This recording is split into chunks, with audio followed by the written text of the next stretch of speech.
लोगों को बदनाम करके फुलेरा की नई पंचायत बनती है। दिल्ली सरकार भी फुलेरा की नई पंचायत की तरह बिहेव कर रही है। साम दाम दंड भेद करके, एजेंसीज को दुरुपयोग करके, पुलिस का दुरुपयोग करके, सारी चीजों का दुरुपयोग करके इन्होंने फुलेरा की नई पंचायत बना ली। लेकिन इनके साथ प्रॉब्लम यह है कि इनको अब सरकार चलानी नहीं आ रही, और क्योंकि इनको सरकार चलानी नहीं आ रही तो कुछ भी ऑर्डर ले रहे हैं, कुछ भी ऑर्डर दे रहे हैं। और इनको जब इनसे सरकार नहीं चलानी आ रही तो जो फायदा उठाने वाली ताकतें हैं सरकारों का, वो सरकारें चला रही हैं। मैं आज आपसे जिस मुद्दे पे बात करने आया हूं वो दिल्ली के कम से कम 61 लाख परिवारों का दर्द है। हम सब जानते हैं पिछले कुछ दिनों से कि 1 जुलाई से दिल्ली की सरकार ने, फुलेरा की नई पंचायत ने दिल्ली के लोगों के लिए उनकी गाड़ियां चलाना मुश्किल कर दिया है, उनकी मोटरसाइकिल चलाना मुश्किल कर दिया है। उनका ऑर्डर आया है फुलेरा की नई पंचायत वालों का कि दिल्ली में 10 साल और 15 साल पुरानी गाड़ियों को अब फ्यूल नहीं मिलेगा। बहाना पॉल्यूशन का है, निशाना आम आदमी को लूटने का है। 18 लाख कारें हैं और 41 लाख बाइक्स हैं। कुल मिला के 61 लाख परिवार हैं जिनके व्हीकल्स पर भारतीय जनता पार्टी की सरकार के इस फैसले की वजह से गाज गिर रही है।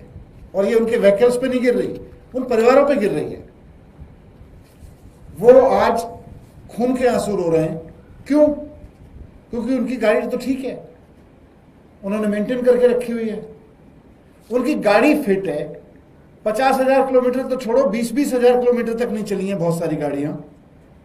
पॉल्यूशन कंट्रोल के जितने मापदंड हैं, पीयूसी के जितने स्टैंडर्ड्स हैं, सब पे उनकी गाड़ी एकदम फिट है, मेंटेन करके रखे हुए हैं लोगों ने गाड़ियां। लेकिन क्योंकि अब पेट्रोल डीजल नहीं मिलेगा उनको, क्योंकि नई पंचायत का आदेश है फुलेरा की कि नहीं साहब ये गाड़ियां नहीं रहेंगी, नई गाड़ियां खरीदिए अब आप, नई मोटरसाइकिल खरीदिए अब आप। तो एक तरह से भारतीय जनता पार्टी 61 लाख परिवारों को दिल्ली के मजबूर कर रही है कि नई कारें खरीदिए, नई मोटरसाइकिल खरीदिए, हम आपको पुरानी मोटरसाइकिल पे नहीं देखेंगे, पुरानी मोटरसाइकिल, पुरानी बाइक आपको घर में नहीं रखने देंगे। तो कुल मिला के देखें तो ऑटोमोबाइल कंपनियां सबसे ज्यादा फायदे में है इसके। चांदी किसकी हो रही है? लोग दुखी हैं। चांदी हो रही है ऑटोमोबाइल कंपनियों की, मौज आ रही है, बड़े बड़े सपने दिख रहे हैं ऑटोमोबाइल कंपनियों को। क्योंकि जब आप मजबूर कर देंगे लोगों को तो 18 लाख परिवारों को नई कार खरीदनी पड़ेगी, 41 लाख परिवारों को नई मोटरसाइकिल खरीदनी पड़ेगी, क्योंकि काम तो चलाना है दिल्ली में, रहना तो है दिल्ली में। तो पूरा का पूरा मिडिल क्लास दिल्ली का इस वक्त दुखी है इस बात से। और कौन लोग हैं ये जो इस भारतीय जनता पार्टी के इस फैसले से इसकी चपेट में आ रहे हैं? मैं जानता हूं हम में से, आप में से बहुत सारे लोग हैं सैलरीड क्लास। एक आम सैलरी पाने वाला इंसान 4-5 साल अपनी सैलरी में से बचत करता है, तब जाके एक मोटरसाइकिल या एक कार लोन पे लेता है। 5 साल, 8 साल, 10 साल के लिए लोन पे लेता है। और भारतीय जनता पार्टी कह रही है अब आपको तेल नहीं मिलेगा। कोई आदमी दफ्तर, सैलरी वाला आदमी दफ्तर से घर जाता है, घर से दफ्तर आता है, अधिकतर बस में, मेट्रो में जाता आता है, लेकिन कभी कभी गाड़ी से भी आता जाता है। बच्चों को मार्केट ले जाने के लिए कार खरीद के रखता है, किसी पारिवारिक सामाजिक फंक्शन में जाने के लिए कार खरीद के रखता है। उसकी कार 10,000 किलोमीटर भी नहीं चली होगी, अभी लोन भी नहीं उतरा होगा उसकी गाड़ी का, लेकिन भारतीय जनता पार्टी कह रही है अब नई कार खरीदो, अगर कार रखनी है तो नई कार खरीदो। सीनियर सिटीजन्स हैं, आप सोच के देखिए कि सीनियर सिटीजन्स अपने पास गाड़ियां रखते हैं और वो बहुत कभी कभार चलती हैं, लेकिन और अब सीनियर सिटीजन कहां से नई कार खरीदेंगे? क्योंकि सरकार तो कह रही है अब नई कार खरीदो। अगर सीनियर सिटीजन्स को अगर कार रखनी है तो नई कार खरीदो, हम आपको पुरानी कार पे नहीं रखने देंगे।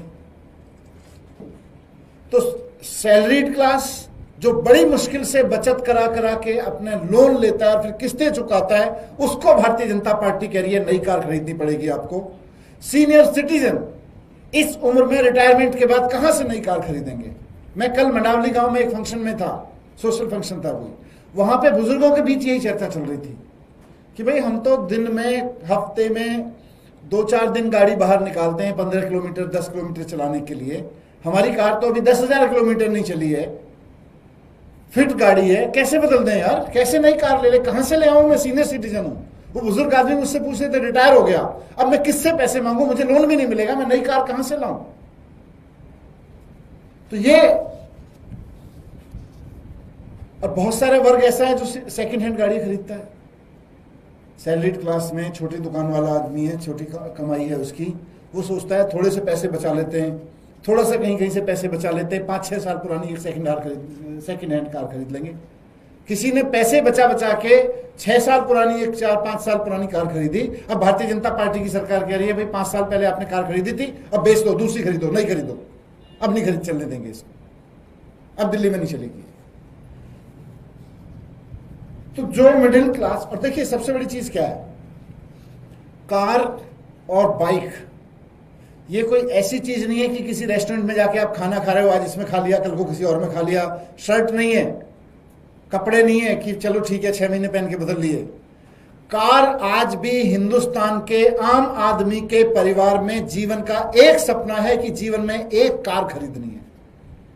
जिस तरह आदमी घर बनाने का सपना देखता है कि मैं अपने पूरे जीवन में एक घर बना लूं, वैसे ही आज भी आम आदमी के मिडिल क्लास का, हिंदुस्तान के मिडिल क्लास के आम आदमी का सपना होता है कि जीवन में एक घर बना लें, एक गाड़ी खरीद लें, एक अपने बच्चों को पढ़ा लें, उनको आगे सेटल कर दें। यही सपने होते हैं।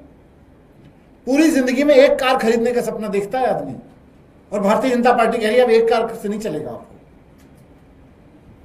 स्क्रैप करो, आपकी पुरानी कार हो गई, आप हटाओ, आपको नई कार खरीदनी पड़ेगी।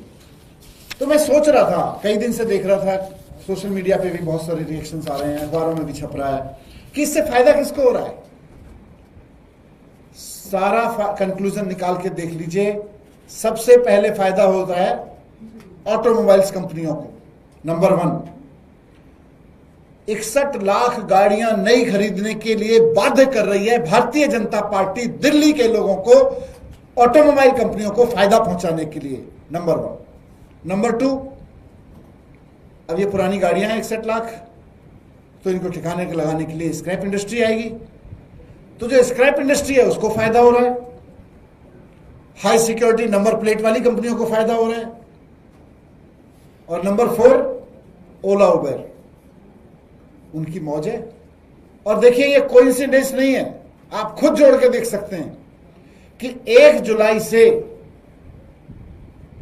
पॉल्यूशन रोकने के नाम पर पुरानी गाड़ियों को तेल देना बंद किया, फ्यूल देना बंद किया, और 1 जुलाई से ही भारत सरकार की ट्रांसपोर्ट मिनिस्ट्री ऑर्डर निकालती है कि ओला और उबेर को सर्ज प्राइस में 2 गुना वसूलने की इजाजत है।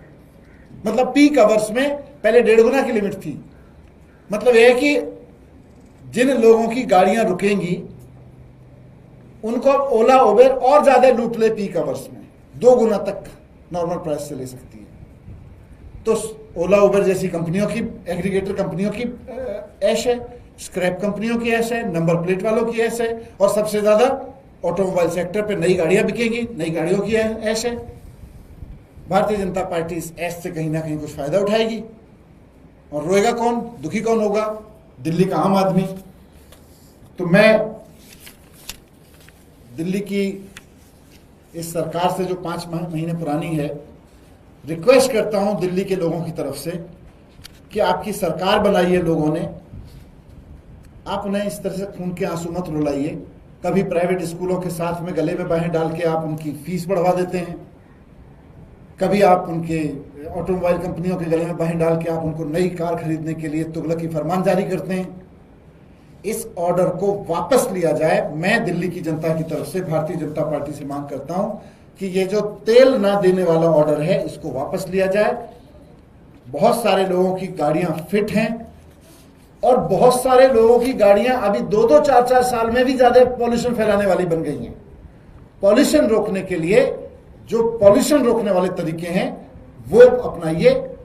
ये नई गाड़ियां खरीदवाने वाले तरीके ठीक नहीं है, ये लोगों को लूटने वाले तरीके हैं। धन्यवाद। सर, तर्क है सरकार का कि एनजीटी सुप्रीम कोर्ट का आदेश रहा है, इसके लिए ही कार्रवाई की जा रही है।